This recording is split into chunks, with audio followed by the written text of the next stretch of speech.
Hello and welcome to Positively United. Today, Sunday, the 24th of May, 2026. It's a bank holiday Sunday. Bank holidays tomorrow. This is the Sunday beforehand. In England, the weather is absolutely beautiful out there. It's very hot and a little bit too hot for me, I must admit. But yeah, glorious sunny day right across the UK. And I guess the weather down in Brighton will be even better than where I am. So yeah. Probably a great day for football today down the south coast for United's game at Brighton. I'll bring out a Predicted 11 video in a few moments after this one. This is the hideously delayed 5 insights video from the game against Forest. Yes, I appreciate that was last weekend. So what I'm going to do in this video is do the 5 insights in the game and talk about a little bit about what happened in the subsequent week, because it did have an impact on the 5 insights or vice versa. So let's get cracking with those, because what a week it's been. What a week it's been. Pep going, Carrick being finally appointed. Actually, let's talk a little bit about that before we get into the 5 insights. What did you feel about the fact that it was announced? It was announced that Carrick was our permanent head coach on the same day that it was announced that Pep was leaving City. On a purely practical front, I was a little bit dismayed that those announcements were made on the same day. I thought it took away from Michael Carrick. And I don't know if that was an accident. I don't know if it was deliberate. I don't know. I've really no idea. I don't know why it took until Friday to announce Carrick. But if it was simply because things that could have perhaps have been done quicker weren't done quickly enough, I think it was a huge mistake. I think Carrick deserved his moment in the limelight by himself, not being overshadowed by Pep's resignation. That didn't fit well with me. And if I think United need to look at themselves, if they got themselves into that situation and could have avoided it, I think they need to think long and hard about why they didn't avoid it. Well, it was highly significant, by the way, that the announcement made, what was it, just before 12 o'clock on Friday? Then United released the interview video at 12 o'clock. And the interview video, of course, was with Wayne Rooney. I thought that was highly significant. It's very, very interesting, and I'll have a bit more to say about this in the 5 insights. But the way that the ex-players at United are being shaken out into what I would describe as pro-Carrick, pro the club, and anti-Carrick, anti the club is fascinating. And where some players have ended up on that division has genuinely shocked and surprised me. But we'll come to that in a bit. But yeah, Pep gone. Reason given? I think what he was saying at the end in that press conference was stress. I'm not going to belittle that. I'm not going to put that down. If that's why he's leaving, well, that's why he's leaving. And I'm in no way going to deny that being the manager of a major Premier League club is an intensely stressful job. So I can understand. But, you know, the 115 charges loom large, don't they? The rumour that that's all going to be resolved, or rather the findings are going to be announced before the World Cup. The World Cup is only 2 weeks away. I'd be amazed if it was done before the World Cup. But it surely can't go into next season, can it?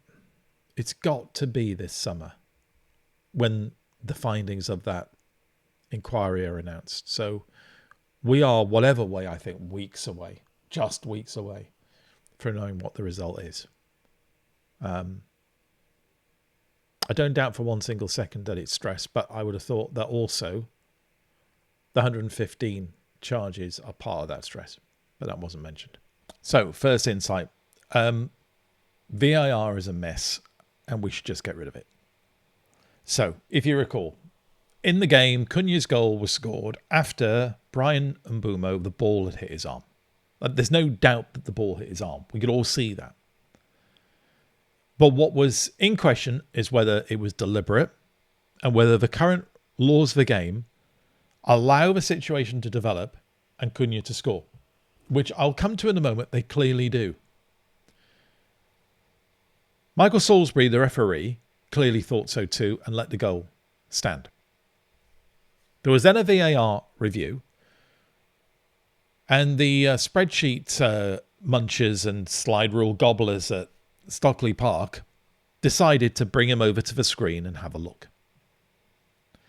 And I posted on X at the time, in what was one of the most refreshing things I've seen a referee do in years, Michael Salisbury stuck to his guns and let the goal stand. Because Michael Salisbury believed he was right. And actually, I believe he was right. Now, of course, at the time, we all know there was a frenzy of criticism of a referee. And people, including those like Gary Neville, who now seem to think that it's their job to oppose United at every single possible opportunity, of course, was shocked at the decision. Couldn't believe what he was seeing, apparently. But the goal stood. I think it's well worth looking at this stage at the rules.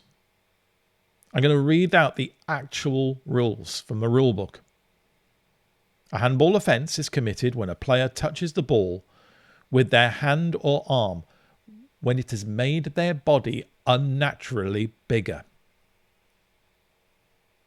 Brian Mbumo made his body unnaturally bigger? No. The ball hit his body and then hit his arm. His arm was in a completely natural position. Next bit. It is an offence if a player scores in the opponent's goal immediately after the ball has touched their arm or hand, even if accidentally, or after the ball has touched a teammate's arm or hand and immediately creates a goal-scoring opportunity. That looks damning. But read this too. Accidental handball that leads to a teammate scoring a goal or having a goal-scoring opportunity will no longer be considered an offence. That's in the law of the game. IFAB, the law-making body, clarified it. Cunha's goal was perfectly legitimate. The on-field referee was absolutely right to let the goal stand. And the referee, Michael Salisbury, was absolutely right to stand by his guns when he looked at the screen when told to by the VAR slide rule pushers. That should have been an end to the matter. And Michael Salisbury should have walked away from that game with his head held high and regarded as being one of the best referees around. Because in that moment, he proved himself to be so. He proved himself to have the balls, the guts to stand up for his decisions. So few referees do. But what followed was worse, far worse than anything that went on in the moments of that decision. Because the day after, the referees' trade union, because that's essentially what the Professional Game Match Officials Limited organisation is, PGMOL, they threw him under a bus. Howard Webb, does he run PGMOL or something like that? Howard Webb personally contacted Nottingham Forest, admitted that the goal should not have stood, and acknowledged that the referee had made a wrong decision after the VAR review. I don't think people have fully understood or appreciated how seismic a moment this is. Because this will be the result. If you are Michael Salisbury again, and you're faced with exactly the same circumstances, what are you going to do? Remember, Michael Salisbury was removed from the list of referees from this weekend's referees list for the final week of Premier League games. He got removed from the list. What would you do if you were Michael Salisbury next season and you were put in this position again? You're going to overturn the goal, aren't you? You're going to do exactly what the slide rule pushers at Stockley Park tell you to do. You're not going to stand up for your decision. What's happened this week has effectively removed the ultimate authority for what happens on the pitch away from the referee and handed it to VAR. VAR now is the referee. The referee on the pitch is merely a servant of Stockley Park. Because that ultimately is what will happen. No referee with any sense is now going to stand up for their decision against what is being suggested to them by Stockley Park. Because they know that if they do so, their trade union will disown them the following day. It's an astonishing turn of events, and I can't believe there's been so little talk about it in this context and the implications that this decision has. Because so many people last Sunday were so keen to chalk the goal off, including ex-Manchester United players. All they've really cared about is that the decision, in a sense, their view has been vindicated. But they haven't thought it through. They haven't thought through the implications. We'll only see the implications of this maybe this afternoon or definitely next season. This is a terrible place for us to have ended up. VAR was only ever meant to assist the referee on the pitch. From last Sunday, VAR has now taken over from the referee on the pitch. This is an astonishing shift in power. And I don't believe anybody's fully recognised it yet, or very few people have. It's by far the most important insight from the game against Forest. And it's one I don't think many people have realised yet, and the implications of it I don't think have sunk in. That they are huge. Absolutely huge. Next, something a bit nicer. Casemiro send-off. Wasn't that absolutely superb? I'm not going to go on about this too much because, of course, Casemiro's now gone off into Miami or whatever it's called, and bye-bye. But great send-off. What an atmosphere United fans can create. You could see that by the effect it had on Casemiro's wife and family. They were absolutely overwhelmed by it. Casemiro was too, apparently unable to come out for his post-match press conference because he was too emotional. The fans of his club are in a different league.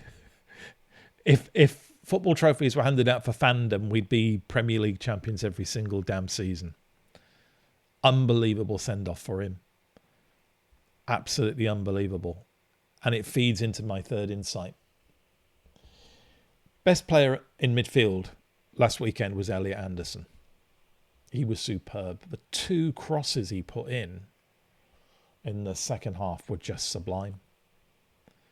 But that was only one part of his game. He's all over the place. He's a true box-to-box midfield player. I kind of knew it, but when you see it in the flesh, it's different. It really emphasised to you what a supremely good player this man is. Now, all rumours have been, ever since January, is that he's off to City. Pep's now leaving City. Elliot Anderson saw at first hand last Sunday what Old Trafford and United fans mean. If Elliot Anderson ends up going to City, now that Pep has left, and after he saw what playing at Old Trafford and what playing in front of United fans can mean, it can only mean one or two things. That he's a City fan, or he's a greedy bastard, or both. Now, I hope he's not a greedy bastard, because he might end up at United. But I'd really have to think really hard about his motivations if he ends up at City. I mean, he should be our top target. We should do whatever we can to get him at Old Trafford. Short of paying something totally absurd and breaking the pay structure. Now, I know that people like Brent de Cesare will be all over this and will say, oh, we should pay whatever it costs to get him in. We should pay him any amount of wages. No, because we should not recreate the circumstances that led to one other notable story this week, which I've not included in my 5 insights. but the ongoing saga of Marcus Rashford and Barcelona. Of course, Rashford got picked for the England squad. And then he released a message on Instagram thanking Barcelona, England, and Aston Villa for his inclusion. Not Man United. Not the club that brought him up. Not the club that trained him. Not the club that gave him, who honed the skills that he had. Not the club that was super lenient with him when he went on the piss in Belfast before a game and turned back at training unfit to train. A man who had the club get its manager to publicly humiliate himself when he said something that could maybe be construed as being a rap on the knuckles for Rashford. Don't know what I'm talking about. Remember when Rashford set up his Meals for Kids thing? Fantastic enterprise. But do you remember when Ole Gunnar Solskjaer said that he now needed to concentrate on his football in a press conference, and the week after, Ole Gunnar Solskjaer was pressured by the club into issuing an apology for what he'd said? Remember that? This United have been unbelievably good to Marcus Rashford. They've played him at times when he didn't merit being chosen. And he'd stuck with him because he was an academy graduate. And that's the thanks it gets.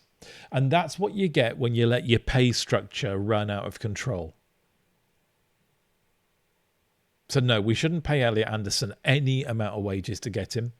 But we should do the maximum that we can to get him, because he's clearly the best midfielder out there.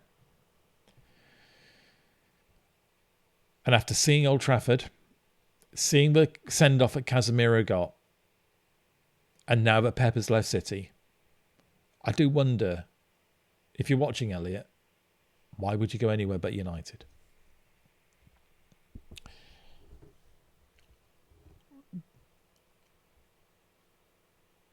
Insight number 4, and it's a sad one. The combined success towards the end of the season of Bruno Fernandes and Michael Carrick has absolutely exposed people like Roy Keane and Gary Neville for what they are. Sad, bitter United haters.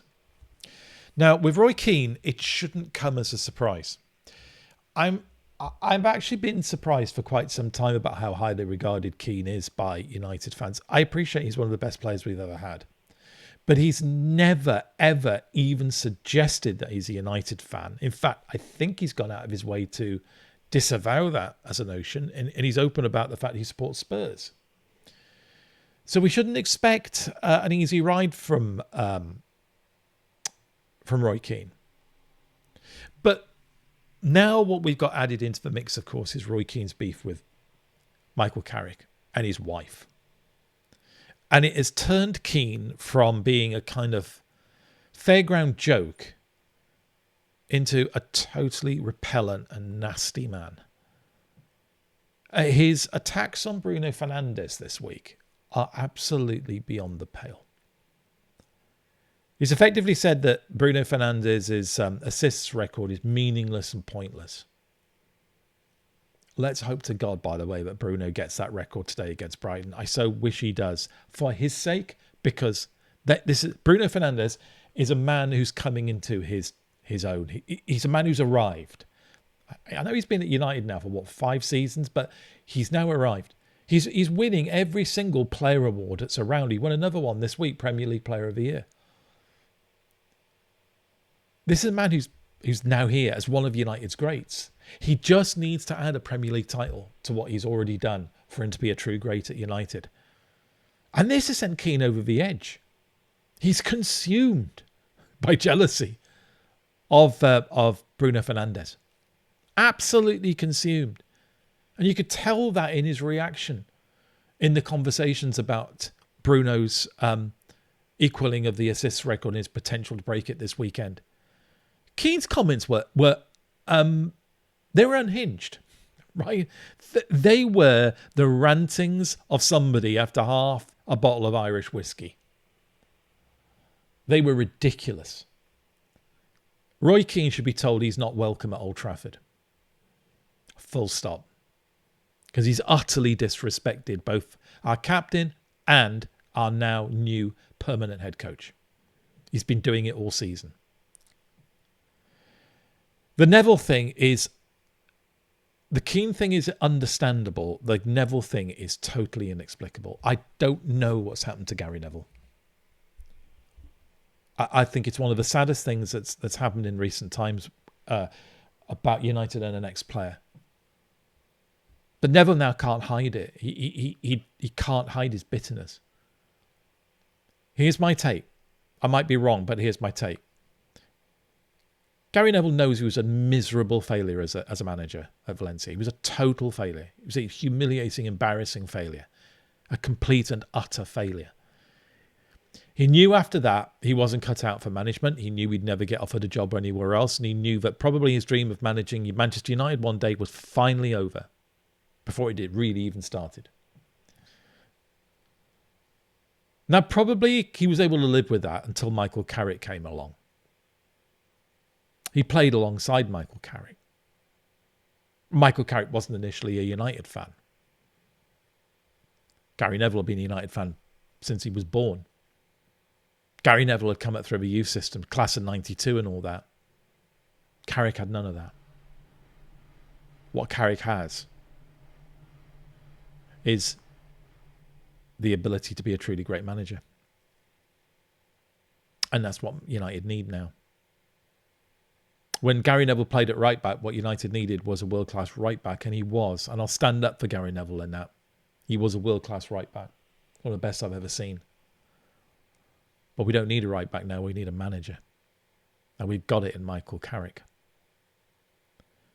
And I think that's eating away at Gary Neville. I think Gary Neville can't quite get over the hump that he played alongside a player who I think Neville doesn't quite think is truly United. Not like him in any case. Remember also his brother Phil was assistant man. Was he assistant manager under Moyes? I can't remember quite the title he had. He was certainly on the coaching staff, wasn't he? He got sacked with Moyes. I don't think that's ever been let go. I think Michael Carrick has unfortunately ended up being on the receiving end of a massive bucket of bile and bitterness from Neville, and it's now pouring out. Gary Neville is another ex-United player who should be told he's no longer welcome at Old Trafford.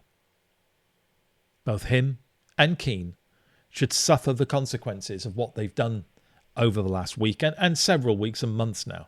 This constant drip of hate towards Carrick. And now this absolutely lunatic addition of their bile against Fernandes.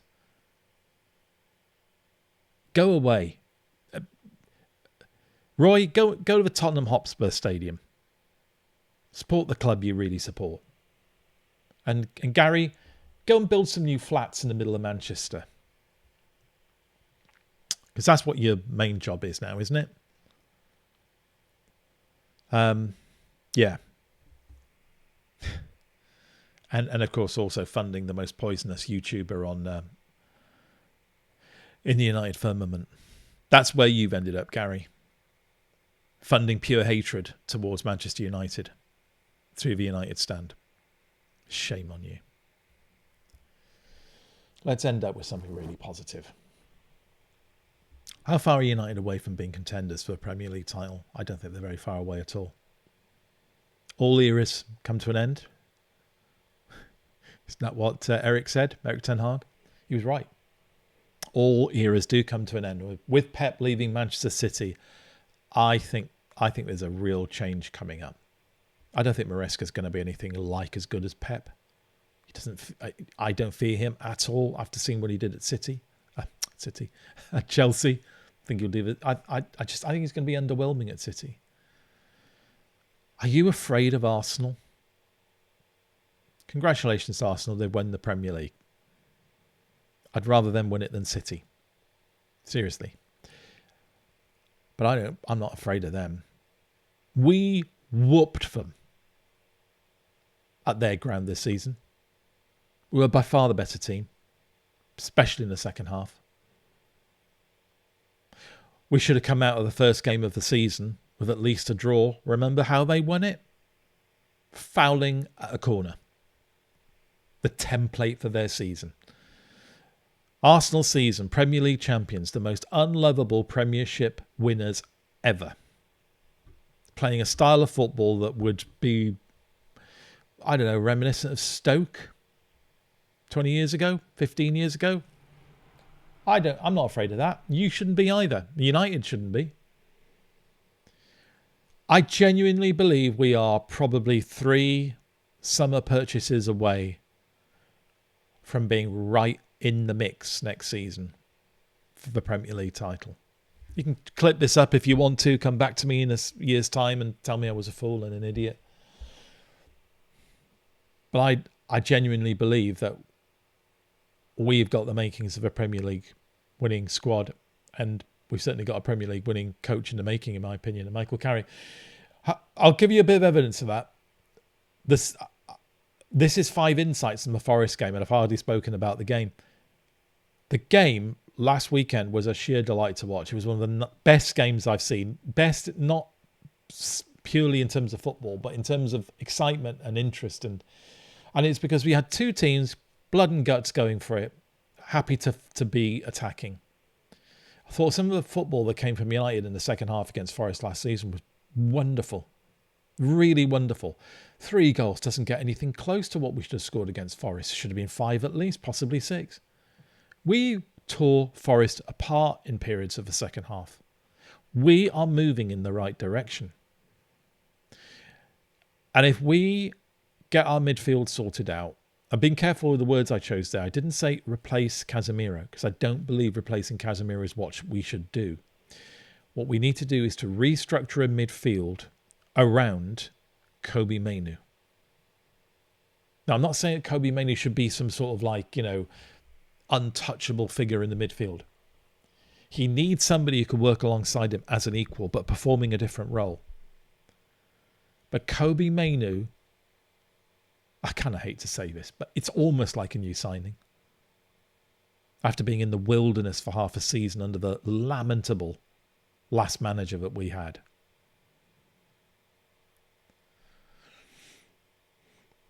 We have got the makings of a truly great team. Certainly one that can go for the Premier League title. And it should be next season. Not in a season's time. We shouldn't see next season as a stepping stone to a challenge. We should be thinking about challenging next season. I can't wait for this summer. Not just because of the World Cup, but because of the signings we're probably going to make. Can't wait for pre-season. Can't wait for that first ball to be kicked at the beginning of next season, because I am full of enthusiasm and hope and positivity about next season. I can't quite believe we are where we are at the end of this season. 1 game to go, 3rd place, qualified for the Champions League. A feeling of real positivity about the team, the squad, the club, the new head coach, everything. If you think where we were with Amorim at the beginning of January and where we are now, it's almost like fairy tale. Yeah, this is all on the up. It's a fantastic end to the season. Well done, Michael Carrick. Of course, the other news that was announced on Friday was that Michael Carrick's coaching team have all signed for 2 years too. So do you remember my 3 tests? Do we qualify for Europe? Does he keep his coaching staff together? Do we play the United way? All those boxes are ticked at the end of the season. We've qualified for Europe. He's kept his coaching staff together.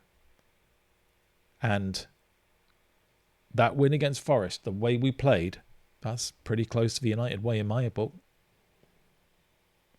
Totally positive end to the season. Let's hope we can keep that going this afternoon against Brighton.